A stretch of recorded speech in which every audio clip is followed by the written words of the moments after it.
Episode की शुरुआत होती है काइजाकी के साथ, जो कि अपकमिंग फायरवर्क फेस्टिवल के पोस्टर्स को देख रहा होता है और वहीं पर चिजुरू भी आ जाती है और दोनों साथ में स्कूल जाने लगते हैं। एंड चिजुरू ने एक हेयर क्लिप पहन रखी होती है जो कि तमाराई और कारायू ने उसे गिफ्ट किया होता है और काइजाकी उसी के बारे में बात कर रहा होता है और मन में सोच रहा होता है कि चिजुरू अब बहुत बदल चुकी है, पहले से तो बहुत ज्यादा। और तभी वहाँ ओनोया आ जाती है और वो काइजाकी से लिपट जाती है और दोनों को गुड मॉर्निंग विश करती है। और चिजुरू का तो अपना अलग ही स्वैग है और वो उसी स्वैग में ओनोया से कहती है गुड मॉर्निंग चार आंखों वाली लड़की। और यहाँ पर सुबह सुबह ही दोनों में टकराव होने लगता है और कुछ ही देर में चिजुरू वहाँ से जाने लगती है, लेकिन ओनोया शांत नहीं बैठती और कहती है तुम्हें जलन हो रहा है ना, इसीलिए तुम यहाँ से जा रही हो, है ना चिजुरू। और चिजुरू वहीं रुक जाती है और अब आगे और कोई अनहोनी होती उससे पहले ही वहाँ रियो भागते हुए आता है और ओनोया को वहां से लेकर चला जाता है। और उसके बाद ये दोनों फिर से साथ में जाने लगते हैं और काइजाकी ने देखा होता है कि चिजुरू रियो के साथ भी अच्छे से बात करती है और वो भी उसे रियो कहकर बुलाती है, क्योंकि क्लास में टीचर और बाकी सभी लोग रियो को योके कहते हैं। एंड दैट्स वाई काइजाकी को थोड़ा सा टेंशन होता है कि कहीं चिजुरू रियो को पसंद तो नहीं करती, लेकिन वो खुद को यकीन दिलाता है कि नहीं नहीं नहीं, ऐसा नहीं हो सकता। उसके बाद हमें क्लासरूम का सीन दिखाया जाता है जहां काइजाकी बड़ा खुश होता है क्योंकि इनके समर वेकेशंस जो आने वाले थे। लेकिन काइजाकी की खुशी ज़्यादा देर तक नहीं टिकती, क्योंकि ओगा उसे बताता है कि काइजाकी को समर्स में भी स्कूल आना होगा री एग्जाम्स की तैयारी करने के लिए। ओगा भी काइजाकी के साथ समर स्कूल आएगा क्योंकि उसे यूनिवर्सिटी एंट्रेंस एग्ज़ाम की प्रिपरेशन जो करनी है। ओगा कॉलेज खत्म होने के बाद आओबा यूनिवर्सिटी में ही जाने वाला था, लेकिन वो फिर भी एंट्रेंस एग्जाम्स को क्लियर करना चाहता था ताकि उसके फ्यूचर में कोई प्रॉब्लम्स ना हो एडमिशन के टाइम पर। आओबा यूनिवर्सिटी इनके कॉलेज से भी जुड़ा होता है तो इनको आसानी से उस यूनिवर्सिटी में एडमिशन मिल सकता है और काइजाकी के कॉलेज से बहुत से लोग उसी यूनिवर्सिटी में जाने वाले थे। उसके बाद हमें काइजाकी के घर का सीन दिखाया जाता है जहां पर ओनोया और रियो आए होते हैं पार्टी करने के लिए। और करने के लिए क्या भाई, ये पहले से ही पिज्जा पुज्जा लाकर पार्टी कर रहे होते हैं। एंड काइजाकी इस बात से भी परेशान होता है क्योंकि ये दोनों हर बार पार्टी के लिए काइजाकी के घर पर ही आते हैं एंड और दूसरी जगह नहीं जाते हैं, और इसीलिए हमेशा काइजाकी के घर पर ही महफिल जमाया जाता है। उसके बाद ये लोग अपने समर प्लान्स के बारे में बात करने लगते हैं। रियो काइजाकी से कहता है तुम तो इस पूरे साल री एग्जाम्स की तैयारी ही करोगे, है ना काइजाकी? कितना बुरा है, तुम अपने परिवार से भी मिलने नहीं जा पाओगे। उम्मीद है कि तुम समर वेकेशंस खत्म होने से पहले ही पास हो जाओ। अब काइजाकी क्या ही कर सकता है, दोनों मिलकर इस बेचारे अकेले को परेशान करते रहते हैं। रियो काइजाकी से और कहता है कि अगर फिर भी तुम्हें गलती से टाइम मिले और तुम्हारा कहीं जाने का प्लान हो तो हमें बता देना, क्योंकि हमें तुम पर नजर जो रखनी है। अब रियो और ओनोया भी समर स्कूल्स आने वाले होते हैं और ये बात पता चलने पर काइजाकी कहता है पहले ओगा और अब तुम दोनों भी समर स्कूल आने वाले हो, लगता है ये समर बड़ा मुश्किल होगा। ओगा की बात सुनकर ओनोया कहती है ओगा तो गधा है, वो अभी तक कारायू की फीलिंग्स को नहीं समझ पाया कि आखिर कारायू उसके बारे में क्या सोचती है। और इसके बाद ये दोनों फिर से शुरू हो जाते हैं कारायू और ओगा को लेकर, और दोनों प्लानिंग करने लगते हैं कि आखिर ओगा के अंदर कारायू के लिए फीलिंग्स कैसे डेवलप करें।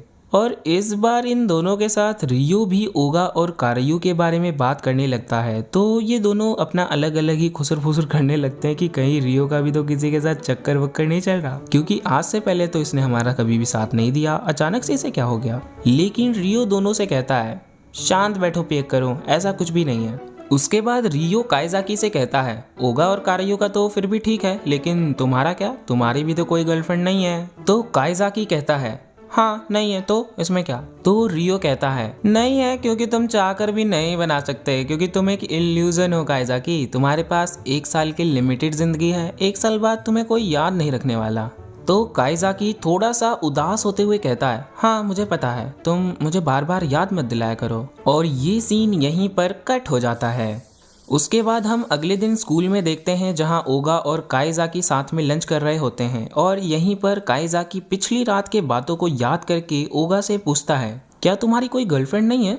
तो ओगा उसे बताता है नहीं, ना तो अभी है और ना आज से पहले कभी रही है। तो काइजाकी को थोड़ी सी हैरानी होती है क्योंकि ओगा अभी 3rd ईयर में है और अभी तक उसकी कोई गर्लफ्रेंड नहीं रही है। तो वो ओगा से इनडायरेक्टली पूछने की कोशिश करता है कि तुम्हारी गर्लफ्रेंड नहीं है तो कोई ऐसा है जिसे तुम पसंद करते हो। और ओगा उसे कहता है तुम अचानक से ये सब क्यों पूछ रहे हो। और ओगा काइजाकी के बात का मतलब नहीं समझ पाता और कहता है कि मैं सबको पसंद करता हूँ।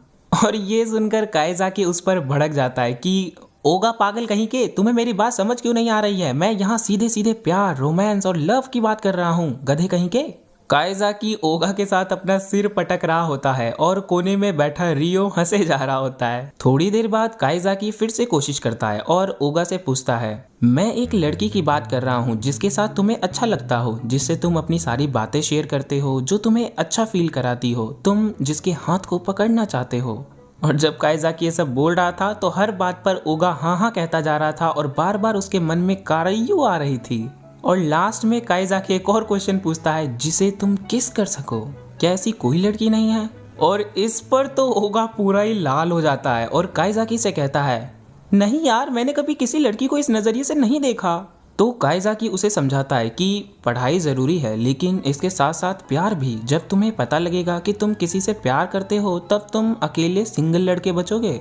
और काइजाकी अपने इस बात पर खुद ही उदास हो जाता है क्योंकि वो भी तो अभी तक सिंगल ही था। उसके कुछ देर बाद ओगा काइजाकी से पूछता है क्या तुमने अभी जो सब कुछ कहा वो तुम कर सकते हो, मतलब कि किस करना, हाथ पकड़ना वगैरह वगैरह। तो काइजाकी बड़े चौड़ में हाँ कह देता है और काइजाकी की बात सुनकर ओगा शर्माने लगता है। उसे शर्माता देख काइजाकी कहता है ओगा तू सच में लड़का ही है ना। उसके बाद दिन खत्म होता है और दोनों शाम को घर जाने लगते हैं और रास्ते में जाते वक्त उन दोनों को कारयू मिल जाती है किसी अनजान आदमी के साथ और दोनों छुपकर उसे देखने लगते हैं। लेकिन उस अनजान आदमी को देखकर तो काइजाकी के होश उड़ जाते हैं क्योंकि वो आदमी कारयू और ओगा के लिए अनजान था, काइजाकी के लिए नहीं। ये वही आदमी था जिससे काइजाकी ग्रेवयार्ड के पास मिला था। अब काइजाकी को इस बात से डर लग रहा होता है कि कहीं उस आदमी को काइजाकी के बारे में पता न चल जाए। अगर ऐसा हुआ तो इस एपिसोड के साथ साथ ये सीरीज भी यहीं खत्म हो जाएगा। और ओगा को इस बात का डर लग रहा होता है कि कहीं वो आदमी कारयू को किडनैप तो नहीं करने वाला। अब दोनों परेशान नजरों से कारयू को देख रहे होते हैं और वो आदमी कारयू को गाड़ी में बैठने के लिए कहता है लेकिन कारयू मना करने लगती है और उसका पैर फिसल जाता है और वो गिरने ही वाली होती है कि वो आदमी कारयू को गिरने से बचाने के लिए उसकी कमर को पकड़ लेता है।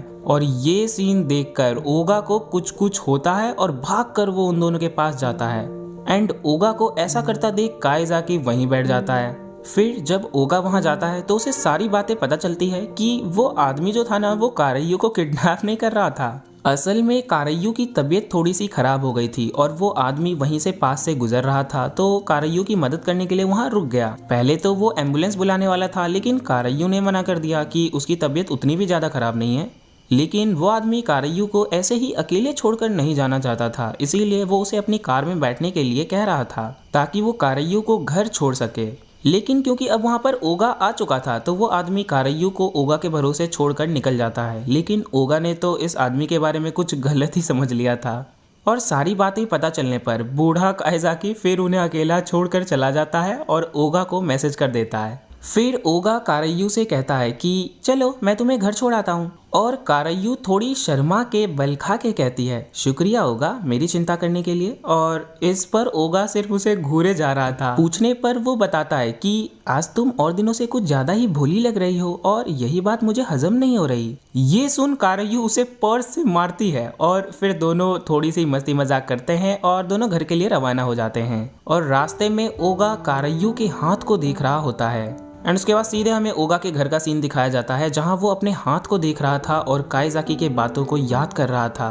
उसके बाद वो काइजाकी को मैसेज करके बताता है कि काइजाकी अब मैं क्या करूं, शायद मुझे कारयू से प्यार हो गया है। तो चलो फाइनली ओगा ने भी ये बात एक्सेप्ट कर ही ली एंड इस बात को सुनकर काइजाकी बड़ा खुश हो जाता है। एंड उसके बाद हमें नेक्स्ट डे का स्कूल का सीन दिखाया जाता है जहां ओगा काइजाकी को बताता है कि जब वो कारयू को घर छोड़ने जा रहा था तब उसका मन कर रहा था कि वो कारयू का हाथ पकड़े और उसी वक्त उसे रियलाइज हुआ कि वो कारयू से प्यार करता है। और काइजाकी उसे बड़ी अजीब सी नजरों से देख रहा होता है। काइजाकी को ऐसा करता देख ओगा की हालत खराब हो जाती है। और अब लास्ट में जब ओगा को ये बात पता चल चुका है कि वो कारायू से प्यार करता है तो काइजाकी कहता है कि तुम ये बात जाकर सीधे कारायू को बताओ और उसे प्रपोज कर दो। इस पर ओगा घबरा जाता है कि सीधे सीधे उसे बताऊंगा तो मार ही डालेगी। और काइजाकी भी उसे डराते हुए कहता है कि हाँ हो सकता है। अब ओगा की मदद करने के लिए एक मीटिंग बुलाई जाती है और सारे लोग ओगा की परेशानी सुनते हैं और ये कहते हुए मना कर देते हैं कि लड़की का चक्कर है बाबू भैया, हम तो कुछ कर ही नहीं सकते। अगर तुम्हें सच में मदद चाहिए तो काइजाकी से पूछ लो, वो तो बहुत बड़ा लड़कीबाज है, मतलब कि वो लड़कियों से बड़ी जल्दी दोस्ती कर लेता है।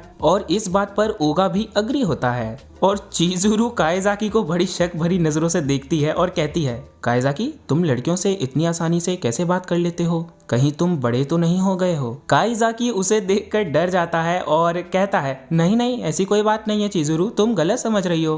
तो इस पर चिजुरू उसे सॉरी कहती है और काइजाकी अपना सिर पकड़कर बैठ जाता है क्योंकि यार सबने उसे फंसा जो दिया होता है। और लास्ट में ओगा ठान लेता है कि वो कारायू को फायरवर्क्स फेस्टिवल में इनवाइट करेगा और वहीं उसे प्रपोज करेगा।